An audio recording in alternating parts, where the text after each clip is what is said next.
The ancient marble sculpture made a hollow sound when it connected with Richard Blackwood's skull. Not the sharp crack of modern ceramics, but a deep, resonant thud. The kind of sound a 2,000-year-old piece of art makes when it ends a life. Victoria watched the $1.2 million Greek antiquity slip from Ethan's trembling hands, leaving traces of her husband's blood on its delicate curves before it shattered against the gallery's hardwood floor. For 5 eternal seconds, no one moved.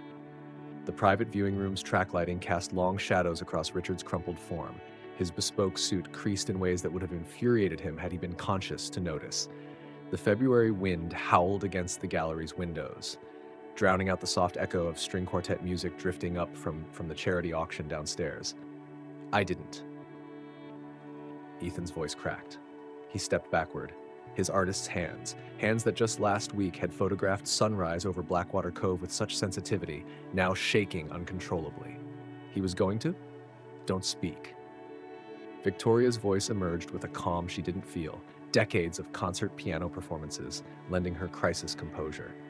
She moved precisely, lifting her Louboutin heels over the growing pool of blood and shards of priceless marble. The gallery's security cameras had been disabled for their private meeting, a precaution that now felt like premeditation. The loading dock. Now. As they moved toward the freight elevator, Victoria caught her reflection in a massive gilt-framed mirror. Her silver hair was still perfectly coiffed, her black evening gown immaculate.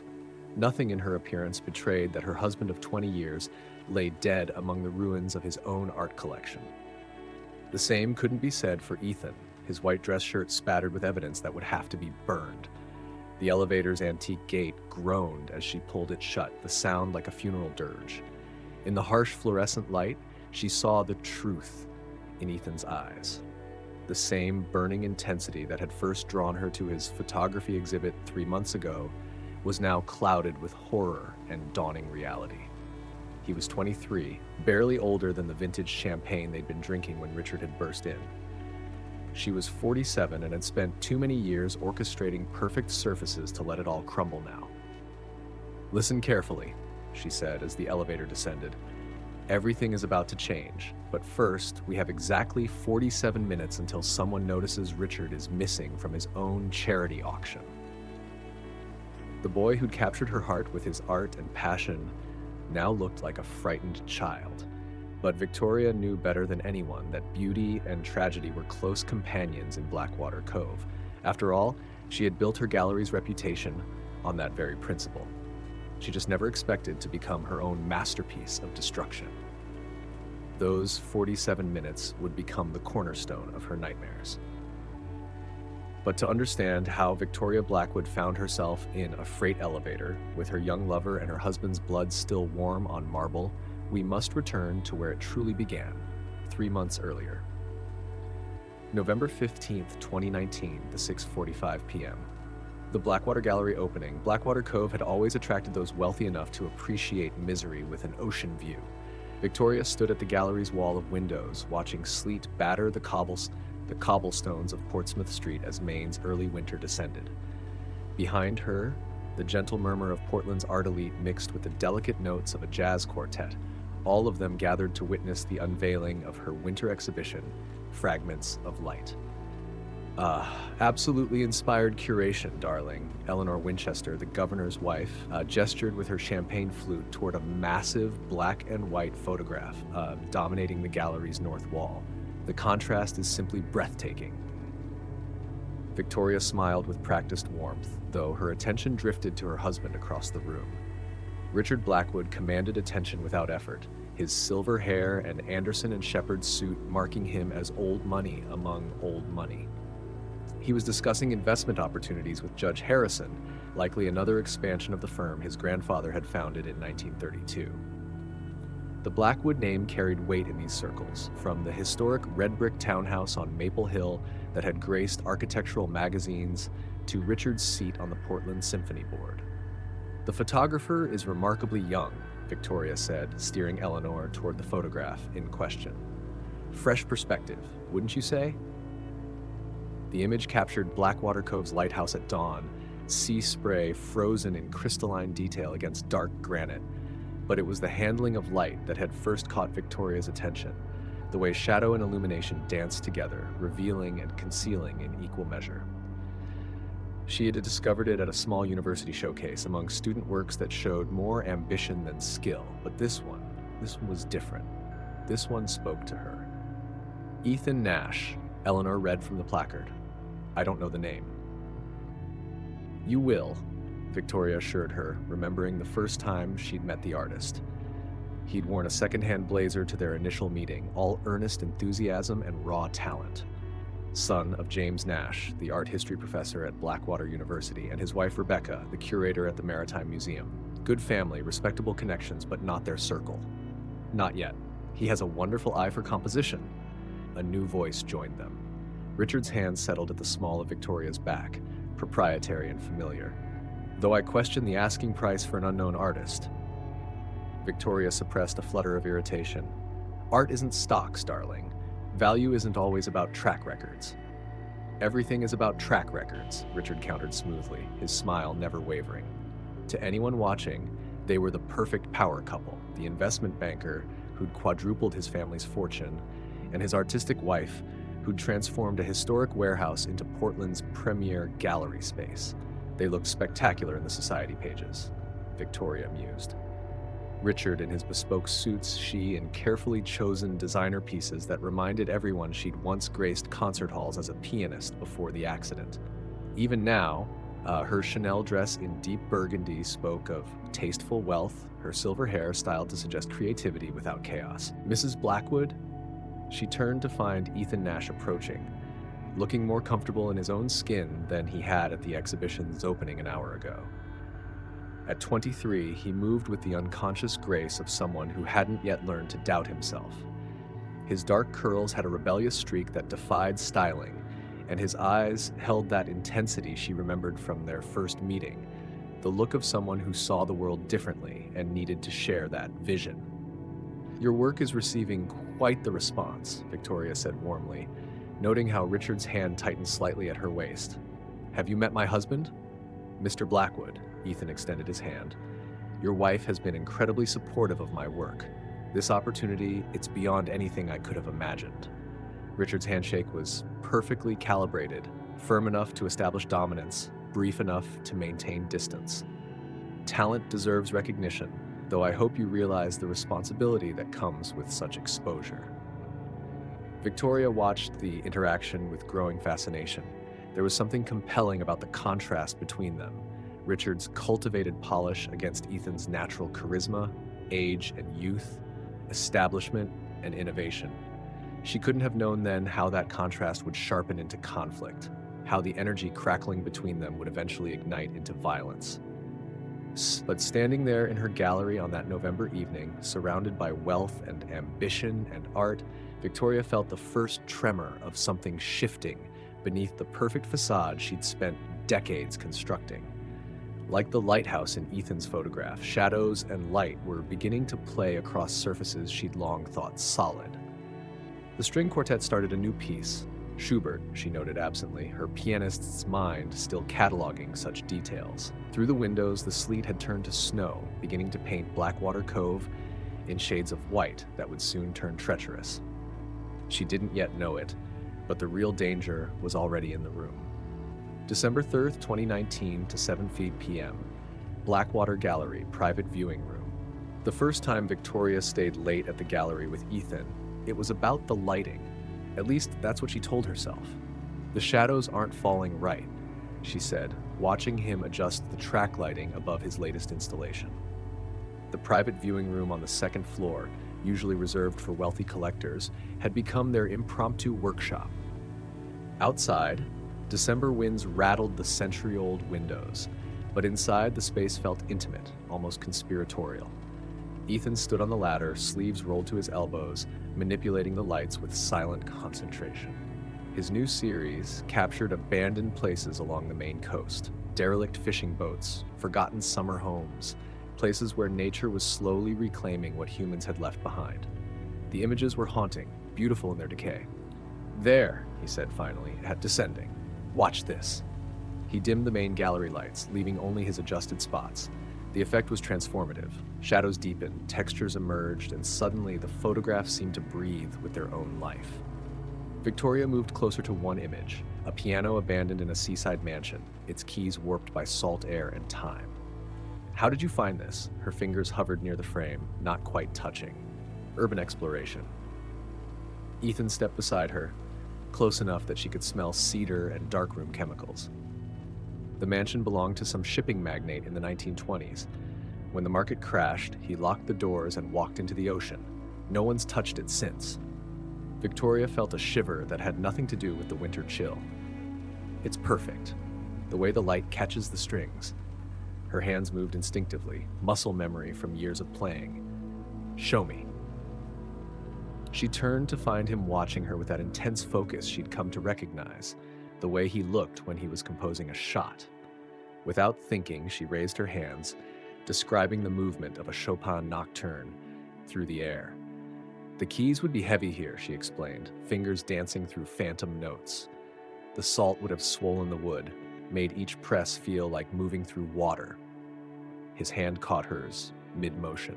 The contact sent electricity through her arm, and suddenly she was acutely aware of how alone they were, how the gallery's security system hummed quietly in the background, how his eyes had darkened with something more than artistic appreciation. "Play for me," he said softly. "There's a piano in the reception area." "I don't," she started to protest, but he was already leading her downstairs. The Steinway Grand had been her first purchase when she opened the gallery, though she rarely touched it now. The accident that had ended her concert career had left her right hand unreliable, prone to tremors at the worst moments. But tonight felt different. The gallery was empty save for them, the security camera's red lights blinking sleepily in corners. Outside, snow was falling again, muffling the world beyond their windows. She sat at the bench, and Ethan settled beside her, his thigh warm against hers. The first notes of Chopin's Nocturne in E-flat major filled the space. Her hand trembled slightly, but she pressed on, letting the music wash over them. When she faltered in the third measure, Ethan's hand steadied hers, guiding her through the phrase. The intimacy of it stole her breath. This wasn't just touch, it was understanding. "Beautiful," he whispered when the final notes faded. In the dim light, his face was all planes and shadows, like one of his photographs come to life. She knew she should move away, should remind him of Richard, of propriety, of the 24 years between them. Instead, she turned her head slightly, and his lips found hers in the darkness. The kiss was gentle at first, tentative as new snow. Then his hand tangled in her hair, and gentleness gave way to hunger. She gasped against his mouth, years of careful control crumbling like the ruins in his photographs. When they finally broke apart, she knew nothing would ever be the same. The cameras, she managed, professionalism warring with desire, already off. His smile held a hint of mischief. "I turned them off when I was adjusting the installation lights. Standard procedure, remember?" That became their pattern over the next weeks. Late nights in the gallery, officially about his upcoming solo exhibition. The security cameras switched off for lighting adjustments. Stolen moments in the private viewing room between installations and arrangements.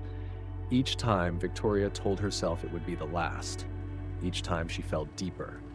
Richard noticed her renewed passion for the gallery, praising her dedication at charity events and board meetings. "I haven't seen you this inspired in years," he said over dinner at their townhouse one evening, not looking up from his portfolio reports.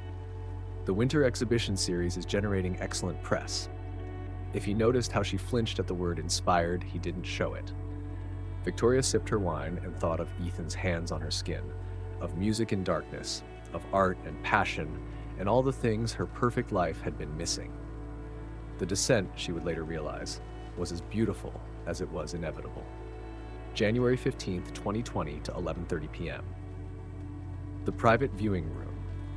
Victoria traced lazy circles on Ethan's bare shoulder as they lay on the Persian rug, their clothes scattered among priceless artifacts. The space heater hummed quietly, keeping winter's chill at bay. They'd stopped pretending these late nights were about art weeks ago, though the pretense remained for others' benefit. "Art Forum wants an interview," she murmured, watching shadows play across his face. "Your coastal series is drawing serious attention." Ethan pulled her closer, his lips brushing her collarbone. I have you to thank for that.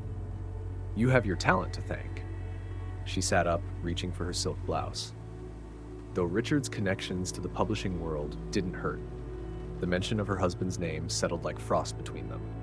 6 weeks into their affair, and they developed an unspoken rule about not discussing Richard.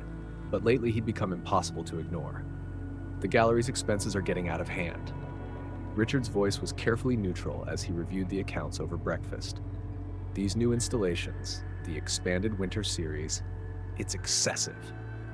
Victoria set down her coffee cup with deliberate precision. The winter series has doubled our sales revenue. Even your investment friends are taking notice. My investment friends, Richard's smile didn't reach his eyes, are wondering why my wife needs such an elaborate showcase for an unknown photographer. The threat in his words was clear. Victoria had always maintained careful independence with the gallery, but Richard's family money had helped establish it. His connections had filled it. His influence had shaped it, until now. The New York Times article changed everything. Rising star illuminates Maine's art scene, ran above a moody portrait of Ethan in his studio. The piece praised his revolutionary perspective on coastal decay and cited the Blackwater Gallery's visionary promotion of emerging talent. Victoria read it in her office, pride and anxiety warring in her chest. The article was everything they'd worked for and everything Richard would hate. Have you seen it? Ethan burst in, waving his own copy. His excitement faltered when he saw her expression. What's wrong? Richard's called 3 times already. She stood, moving to close the office door. He's demanding a meeting with the board of directors. He thinks the gallery is overextending its brand. Ethan's face darkened. It's your gallery. It's his money. She pressed her forehead against the cool glass window. He's never forgiven me for choosing the gallery over returning to music. Now that it's successful without his guidance, leave him. The words hung in the air like smoke. Victoria turned to find Ethan closer than she'd expected, his intensity now tinged with desperation. Then came the gallery opening. The tension was palpable at the opening of Ethan's expanded exhibition. Richard worked the room with calculating charm, but his eyes followed Victoria's every movement. She felt his gaze like a physical weight as she guided critics and collectors through the new installations. Your husband seems especially attentive tonight, Ethan muttered during a brief moment alone by the champagne table. He's had me followed, Victoria replied softly, maintaining her social smile. Private investigator, I noticed him 3 days ago. Ethan's hand tightened around his glass. We need to be more careful. We need to be smarter. Victoria watched Richard approaching through the crowd. Meet me in the private viewing room at midnight. We have to talk about what comes next. January 28th, 2020, at 10:15 a.m. Richard's office at Blackwood Investments. I've frozen the gallery's accounts, Richard announced without preamble as Victoria entered his office. Temporarily, of course, just until we can review the recent irregularities. Victoria felt the blood drain from her face. You can't do that. We have commitments, contracts. I can, and I have. He stood, straightening his perfect tie. You've lost perspective, Victoria. That boy has turned your head with his artistic pretensions, and it's affecting your judgment. That boy just got featured in the New York Times. That boy, Richard's voice turned to ice, needs to learn his place, as do you. January 29th, 2020, 11:55 p.m. The private viewing room. Run away with me. Ethan traced the curve of Victoria's spine as they lay tangled in the darkness. We'll go to New York. I have connections now, thanks to the Times piece. We could start over. Victoria closed her eyes, letting herself imagine it. Freedom. Passion. Art without constraints. Then she thought of Richard's cold smile, his quiet threats, his absolute control over everything she'd built. He'll destroy us both. He can try. Ethan kissed her shoulder. The charity auction's in 2 weeks. After that, a noise downstairs cut him off. They froze, listening to footsteps on the gallery floor. Neither of them knew it then, but they had just 12 days left before everything would shatter. On January 30th, 2020, at 11:30 p.m. in the private viewing room of Blackwater Gallery, neither Victoria nor Ethan suspected they had just 18 days left of their secret paradise. That night, as they discussed the art forum interview amid scattered clothes and priceless artifacts, Tomorrow still held promise. The last time Victoria saw Richard Hole was on February 2nd, 2020 at 7:15 a.m. He kissed her cheek with mechanical precision before leaving for what he called an urgent business trip to Chicago. "I'll be back Thursday," he said, adjusting his Hermes tie in the townhouse foyer mirror. "Try not to bankrupt the gallery while I'm gone." His smile didn't reach his eyes. Victoria should have recognized the warning signs. The trip was too convenient, the timing too perfect. But on when Ethan texted about meeting at the gallery that evening, all she could think about was how Richard's absence meant freedom. The charity auction preparations provided the perfect cover. At 8:30 p.m., Victoria stood in the gallery's main hall, directing the placement of pedestals for the upcoming event. Ancient sculptures worth millions would be displayed alongside contemporary pieces, a bridging of old and new that had become her trademark. Ethan worked alongside her, their fingers brushing accidentally as they arranged auction catalogs. "The private viewing room at 11, he whispered, eyes dark with promise. She nodded, careful to maintain professional distance as her staff bustled around them. The same staff that, she would later realize, had been reporting to Richard for weeks. At 10:55 p.m., Victoria dismissed the last of her employees. She watched through the gallery's front windows as their cars pulled away into the snowy night, then made her way upstairs. Ethan was already there, adjusting the track lighting above a 2,000-year-old Greek marble sculpture, the crown jewel of the auction. At 11:20 p.m., they opened the vintage champagne Richard had imported for the auction. "To us," Ethan toasted, his photographer's hands steady on the crystal flute. "To freedom." The security cameras were off, standard procedure for private viewings.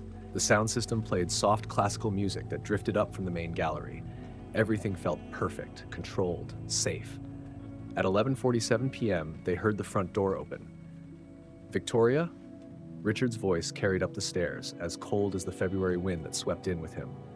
"I saw the lights on. Working late again?" Victoria's heart stopped. Ethan's champagne flute slipped from his fingers, the crystal catching the track lighting as it shattered on the hardwood floor. They scrambled for clothes, but there wasn't time. There was never going to be time. Richard Blackwood stood in the doorway of his wife's private viewing room, his business trip clearly a fabrication. His face, as he took in the scene before him, transformed from suspicious husband to something far more dangerous. The perfect, controlled mask of the investment banker cracked, revealing something primitive beneath. "You absolute whore," he whispered, and the whisper was worse than any shout. He moved with frightening speed for a man his age, crossing the room in 3 strides. His hands found Victoria's throat before Ethan could react. "Richard, please," Victoria choked out, feeling manicured fingers tighten against her windpipe. Ethan grabbed the nearest object, the priceless Greek sculpture they'd been admiring earlier. The marble was cool in his hands, smooth from thousands of years of existence. He didn't hesitate. The ancient artwork made a sound unlike anything Victoria had ever heard when it connected with her husband's skull. Not the sharp crack of breaking crystal, but something deeper, older, final. At 11:50 p.m. on February 2nd, 2020, Richard Blackwood's body crumpled among the shards of history, his blood mixing with spilled champagne on the gallery's hardwood floor. The string quartet continued to play downstairs, oblivious to the tragedy unfolding above. Victoria stared at her husband's still form, her composer's mind absurdly noting that the music playing was Bach's Air on G-string, a piece about transcendent beauty now forever tainted by this moment. "The loading dock," she heard herself say, her voice steady despite everything. "We have 47 minutes until someone notices he's missing." As they moved toward the freight elevator, Victoria caught their reflection in an antique mirror. They looked like figures in one of Ethan's photographs, beautiful, doomed, trapped in a moment of inevitable decay.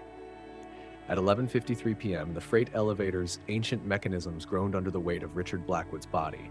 Victoria's hands trembled as she pulled the gate closed, the metal rattling like winter branches against windows. The sound reminded her of concerts, of curtains rising, of performances beginning. This, she realized, would be her greatest performance yet. "Your car is too recognizable," she whispered to Ethan as the elevator descended. "We'll use his." The keys are in his coat pocket. At midnight, as the first guests for the charity auction began arriving through the front entrance, Victoria and Ethan emerged from the loading dock into the bitter February night. Richard's Mercedes gleamed under the security lights, its dark interior still holding the lingering scent of his cologne. They worked in silence, mechanical, efficient. Victoria's gallery experience with moving precious artworks now served a darker purpose. The marina, Victoria decided, her mind racing ahead like musical notes on a page. This time of year, the winter moorings are deserted. By 12:17 a.m., they reached Blackwater Marina. The security cameras there had been broken for months. Victoria remembered Richard complaining about the Port Authority's budget cuts at a dinner party. Now, his final gift to them was this blind spot in surveillance. The water was black as ink, cluttered with winter ice. They weighted him with ancient marble fragments, pieces of the sculpture that had ended his life, and watched him sink into the darkness. Victoria noticed how the moonlight caught the waves, creating patterns like the ones in Ethan's photographs. Beauty in destruction. At 12:45 a.m., Victoria walked through the gallery's front door, her evening gown immaculate, her silver hair perfectly arranged. Richard sent his regrets, she announced to the gathering crowd. Emergency business in Chicago, but please, let's begin the bidding. She moved through the crowd with grace, negotiating sales and charming collectors.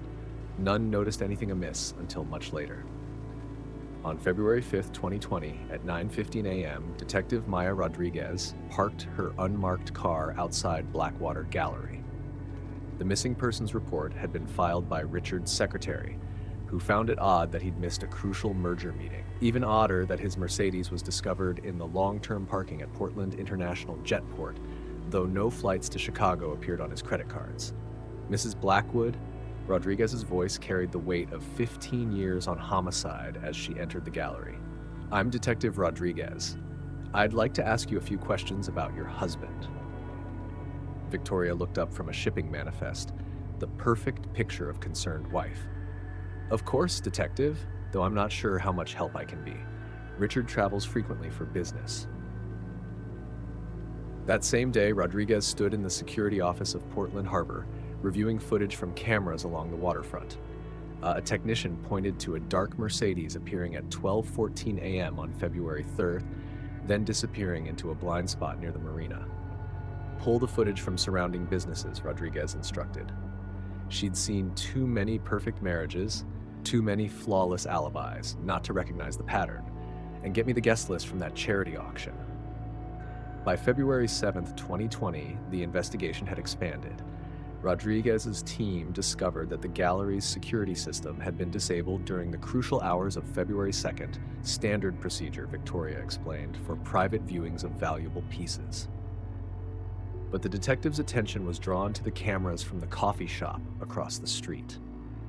Though distant, they had captured an interesting pattern over the past months.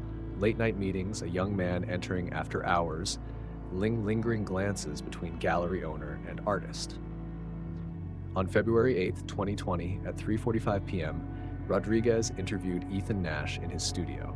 He spoke confidently about his rising career, his upcoming exhibitions, his professional relationship with Victoria Blackwood. But the detective noticed how his hands shook when handling his camera, how his eyes darted to the door when Richard's name was mentioned. "One more question, Mr. Nash," Rodriguez said as she stood to leave. "Where were you during the charity auction?" "Photographing it," he answered smoothly. "You can check the event photos."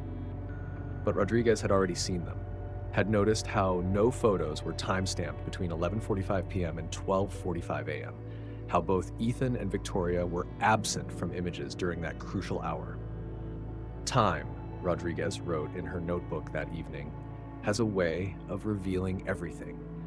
Even in a perfect performance, there are always intermissions. She didn't know then how right she was, or how the next few days would unravel everything Victoria and Ethan had tried so carefully to conceal.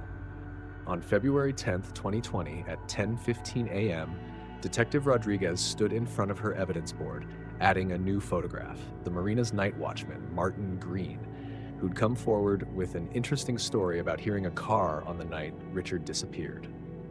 "Like one of them fancy German engines," he'd said, Smooth, but you notice it in the quiet. By Valentine's Day, the facade began to crack. At 7:30 p.m. on February 14, 2020, Victoria hosted a private viewing of Ethan's new works, pieces he'd created in the days following Richard's disappearance. The art community gathered, sipping champagne and discussing the striking shift in his style. Gone were the hauntingly beautiful coastal scenes. In their place hung dark, fractured images, a hand reaching through black water, broken marble against hardwood, reflections in elevator doors. It's like he's working through trauma, one critic observed, not knowing how close to truth she stood. The violence in these pieces is palpable. Victoria, watching from across the room, saw what others missed, their story laid bare in silver gelatin prints, each image a confession, each shadow a memory of that night. Her hands shook as she lifted her wine glass, and for the first time in weeks, she caught Ethan's eye.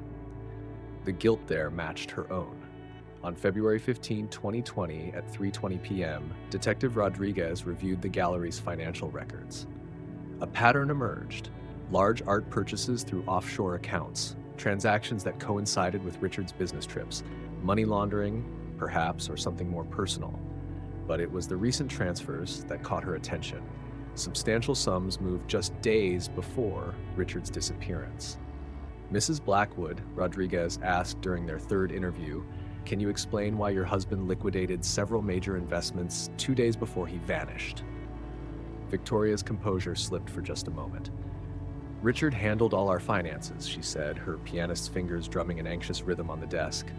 "I focused on the gallery." That same night, Ethan sat alone in his darkroom, developing new prints. The images emerging in the chemical bath looked like scenes from a nightmare. Richard's Mercedes reflected in marina ice, Victoria's hands on the elevator gate, fragments of Greek marble scattered like stars. He couldn't stop capturing their guilt, couldn't stop turning memory into art. On February 17, 2020, the whispers began. At charity luncheons, museum openings, and gallery events, Blackwater Cove's elite traded theories in hushed tones. They remembered seeing Victoria and Ethan together at odd hours, noticed the way they moved around each other like binary stars locked in gravitational dance. They recalled Richard's increasing agitation in the weeks before his disappearance. "She was always too perfect," Eleanor Winchester confided to Detective Rodriguez over tea at 2:30 p.m. "The way she handled everything after he vanished. Not a hair out of place, not a note out of tune." Victoria's careful orchestration began to falter. During a board meeting at 10:15 a.m., her hands trembled so violently she dropped her coffee cup, dark liquid blooming across financial reports like blood on hardwood. That evening, she found herself at the marina, staring into the black water where Richard lay. A security guard noticed her there, adding another note to Rodriguez's growing file.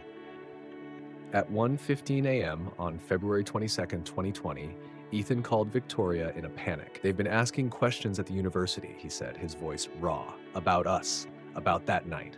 My father heard rumors." "Don't call me again." Victoria cut him off, but her voice cracked on the last word. She sat at her piano afterward, playing Chopin's Funeral March until her neighbors complained. Detective Rodriguez received the final piece on February 23, 2020 at 9:45 a.m., surveillance footage from a building adjacent to the marina, overlooking the gallery's loading dock. The image quality was poor, but there was no mistaking the two figures struggling with a heavy burden on that cold February night. That night, she had search warrants for both the gallery and Ethan's studio. Among his latest photographs, she found one that would seal their fate: a long exposure shot of the private viewing room taken the night of the charity auction. In the background, barely visible but unmistakable, stood Richard Blackwood in the doorway, caught in the moment before everything shattered. Art, as Victoria had always taught Ethan, has a way of revealing truth, even when we try to hide it. This is, again, the next day Detective Maya Rodriguez stood in the Blackwater Gallery's private viewing room, watching forensics dust the hardwood floors. Despite Victoria's meticulous cleaning, luminol revealed what she'd tried to hide: a constellation of blood spatter preserved in the grain of the wood, telling its own dark story. "Found something," called one of the techs at 9:17 a.m., his flashlight catching fragments of marble wedged between floorboards. microscopic pieces of the murder weapon, too small for even Victoria's careful eye to catch, each shard a tiny witness to that violent night. The gallery remained open through the investigation, Victoria maintaining her composure with practiced grace. At 7:30 p.m. that evening, she hosted a small dinner for select collectors, her silver hair gleaming under track lighting that had been adjusted countless times by younger hands. If anyone noticed how she avoided the private viewing room, they didn't mention it. The next day, Rodriguez's team discovered the final evidence in Ethan's dark room. Behind a false panel, they found a memory card containing the unedited photos from the charity auction night, including one taken at 11:47 p.m., Richard Blackwood's face contorted in rage, captured in the instant before the ancient marble struck. Art preserves moments. Ethan had once said in an interview. Now his commitment to documentation would be his undoing. Victoria stood at her gallery's windows, watching winter's last storm sweep across Blackwater Cove. The exhibition spaces behind her hummed with opening night energy, a showcase of emerging artists she'd curated months ago. She didn't hear Detective Rodriguez approach over the string quartet's music. Mrs. Blackwood, Rodriguez's voice carried quiet authority. "I think it's time we finish this performance." Victoria's pianist's hands stilled on her champagne flute. Across the room, she saw Ethan freeze by his photographs, saw uniformed officers moving to block the exits. Their eyes met one final time across the crowded gallery. Artist and muse, lovers and conspirators, bound together by marble and moonlight and murder. "I suppose," Victoria said softly, "there was never going to be an encore." The arrest made headlines on February 27, 2020. Blackwater Gallery owner and artist charged in husband's murder ran above photos of Victoria being led from her beloved gallery in handcuffs, her Chanel dress as immaculate as always. Art critics who'd praised Ethan's dark turn now analyzed his recent works with new understanding, finding evidence of guilt in every shadow. By March 15, 2020, the case had transformed Blackwater Cove. Tour guides added the gallery to their true crime walks, pointing out the loading dock where Richard Blackwood's body began its final journey. The art world that had celebrated Victoria's eye for talent and Ethan's revolutionary perspective now dissected their every interaction, looking for signs they'd missed. The trial began on September 10, 2020. Victoria sat perfectly straight in the courtroom, her silver hair catching morning light through high windows. She watched Ethan take the stand, listened to him describe that night in the language of photography. Exposure, shadow, the moment captured in marble and blood. On September 20th, 2020, the jury returned their verdict. Guilty. Second-degree murder for Ethan, conspiracy and accessory after the fact for Victoria. The judge noted the premeditation in their careful cover-up, the calculated use of the security cameras, the way they'd turned art into alibi. Victoria's final public appearance was at her sentencing on October 5th, 2020, her composer's posture unchanged by prison orange. Asked if she had any last words, she quoted Oscar Wilde, "Each man kills the thing he loves." Ethan received 20 years. Victoria, 15. The gallery was sold, its proceeds split between Richard's estate and restitution. The infamous Greek sculpture was never fully reconstructed. Pieces of it would forever remain in the dark waters of Blackwater Cove, alongside the man it had killed. Detective Rodriguez kept one of Ethan's photographs in her office, the lighthouse at dawn, sea spray frozen against dark granite. Beauty and violence, light and shadow, art and decay, all captured in a single frame. Just like the story of Victoria Blackwood and Ethan Nash, preserved now in court records and local legend, a reminder that the most dangerous art is the kind that bleeds into life. In the end, their greatest masterpiece was their undoing. A performance too perfect to be anything but rehearsed, a crime scene composed with an artist's eye, and a passion that burned too bright to stay hidden in the shadows of Blackwater Gallery's private viewing room.